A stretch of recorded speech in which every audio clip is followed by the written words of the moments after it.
بسم اللہ الرحمن الرحیم۔ السلام علیکم ورحمۃ اللہ وبرکاتہ۔ رومیوں نے عیسائی مذہب قبول کرنے کے بعد یورپ اور شام میں یہودیوں پر زندگی تنگ کر دی تھی۔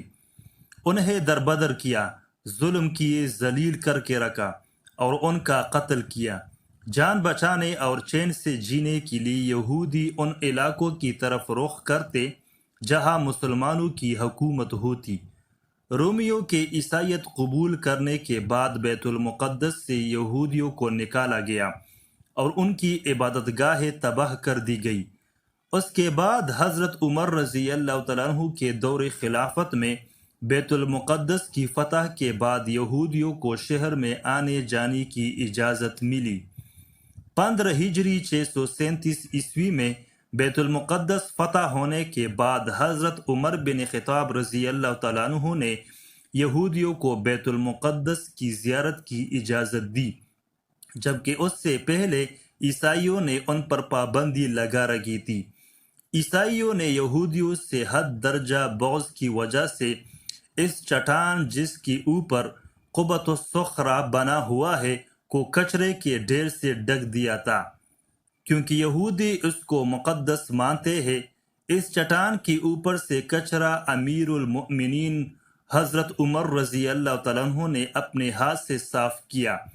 مسلمانوں کے نزدیک اس کی اہمیت یہ ہے کہ رسول اللہ صلی اللہ علیہ وآلہ وسلم کی معراج والی رات اس چٹان پر سے براق اوپر آسمانوں کو اڑاتا۔ پھر جب بھی صلیبی جنگ کے بعد عیسائی بیت المقدس پر قابض ہوئے تو مسلمانوں اور یہودیوں کا قتل عام کیا۔ سلطان صلاح الدین ایوبی کے بیت المقدس فتح کرنے کے بعد اور بعد میں طویل عرصہ تک سلطنت عثمانیہ کے زمانے میں یہودی قلیل تعداد میں رہے، لیکن عیسائی ظلم و ستم اور ذلت و خواری والی زندگی سے بہتر حالت میں رہے۔ 19ویں صدی میں یورپ اور روس میں یہودیوں کے خلاف عیسائیوں میں شدید نفرت اور مظالم پھر سے ابھرے۔ ان حالات میں یہودیوں نے عیسائیوں کے ظلم سے تنگ آ کر نقل مکانی کی۔ جرمنی، مشرقی یورپ اور روس سے یہودی لاکھوں کی تعداد میں بے گھر ہو گئے۔ ان کی بڑی تعداد امریکہ، برطانیہ اور کچھ فلسطین میں آ گئے۔ اسی دوران میں صہیونیت کی تحریک نے جنم لیا۔ اس تحریک کا مقصد یہودیوں کے لیے اپنا ملک قائم کرنا تھا اور اس کے لیے انہوں نے فلسطین کو چنا۔ یہ تحریک یورپ، امریکہ اور فلسطین میں زور پکڑتی گئی اور یہودیوں نے بڑی تعداد میں فلسطین میں آباد ہونا شروع کر دیا اور یہاں زمینیں خریدنے لگنے۔ یہ سلطنت عثمانیہ کا آخری زمانہ تھا۔ پہلی جنگ عظیم 1914 تا 1918 عیسوی میں سلطنت عثمانیہ نے جرمنی کا ساتھ دیا تھا، اور جب جرمنی ہار گیا تو برطانیہ نے سلطنت عثمانیہ کا شیرازہ بکیر کر رکھ دیا اور مختلف علاقے مختلف یورپی طاقتوں کے قبضے میں آ گئے۔ فلسطین پر برطانیہ کا قبضہ ہو گیا۔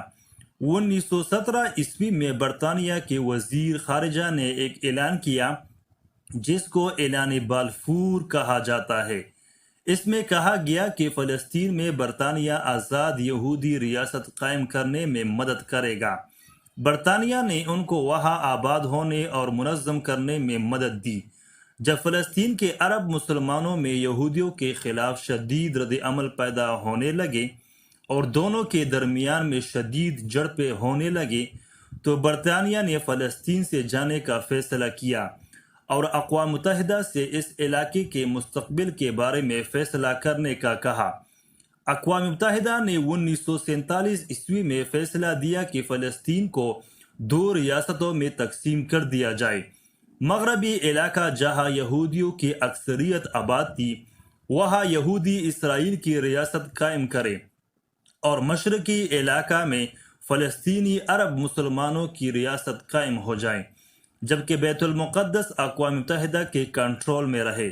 یہودیوں نے اس فارمولے کو قبول کر لیا، جبکہ فلسطینی مسلمانوں اور عرب ممالک نے اپنے درمیان میں ایک یہودی ریاست کے قیام کو یکسر مسترد کر دیا۔ یہودیوں نے 14 مئی 1948 عیسوی کو اسرائیل کے قیام کا اعلان کیا تو اسرائیل اور عرب ممالک کے درمیان میں جنگیں جڑ گئی۔ یہ جنگیں 1967 عیسوی تک چلی۔ جنگ کی شروعات میں اسرائیل نے مغربی بیت المقدس پر قبضہ کر لیا اور فلسطین کے کچھ اور علاقے بھی اپنے قبضے میں لے لیے۔ بقیہ فلسطین کے مختلف علاقوں پر مصر، شام، لبنان اور اردن کا قبضہ ہو گیا۔ بیت المقدس کا مشرقی علاقہ جس میں حرم شریف اور مسجد اقصی سمیت مقدس مقامات ہے، اردن کے قبضے میں تھا۔ یہ صورتحال 1967 عیسوی تک قائم رہی۔ 1967 عیسوی کے عرب اسرائیل جنگ کے اختتام پر اسرائیل کا پورے فلسطین پر قبضہ ہو گیا۔ مقدس مقامات تاریخ میں پہلی مرتبہ یہودیوں کے قبضے میں آ گئے۔ اس ویڈیو کو لائک کریں اور چینل کو سبسکرائب کریں۔ شکریہ۔